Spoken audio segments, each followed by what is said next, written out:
For instance, if you have a soldier that continually shows up late to a formation, well, there are administrative actions that could take place that can make that soldier's life a little bit more difficult, such as, maybe, I don't know, a reduction in rank, which means less pay, which means the spouse is not going to be very happy when the soldier's bringing home less money because the soldier shows up late for formation, things like that.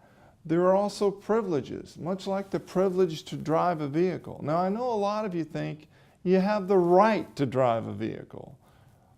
Okay, it's a privilege.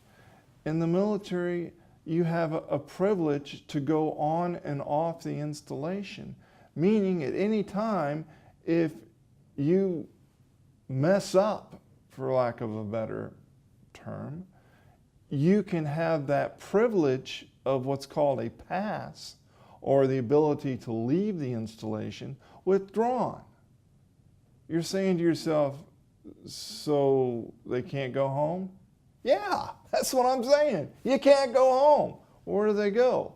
Well, the commander will put them in the barracks. What about driving privileges? Now, I know we talked about them over in the civilian world. Guess what? On the military installation, a commander can withdraw driving privileges.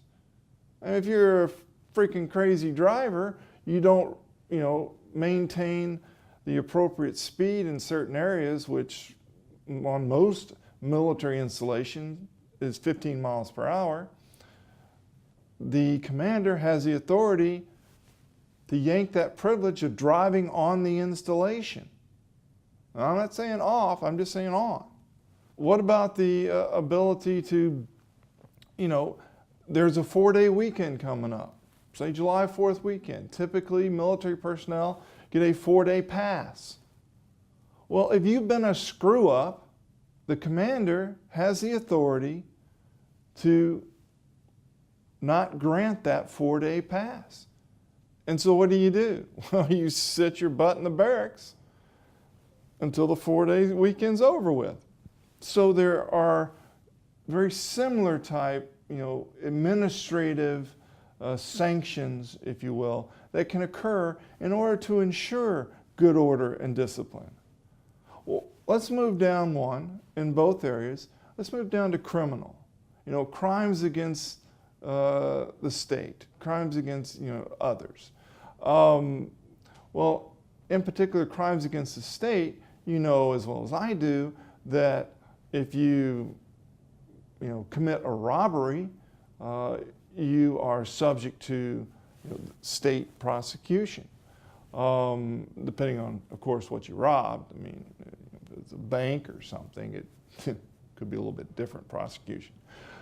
But in the military, we have what are called, punitive articles, a fancy name for, crimes, such as, rape, murder, assault, battery, abuse of a public animal. Okay, we won't talk about the last one. But anyway, we have crimes too. And we break those down into, substantive criminal procedure, which are the acts. And then we have the procedural criminal laws or articles. And that is, how do you go about investigating, the pretrial actions that occur?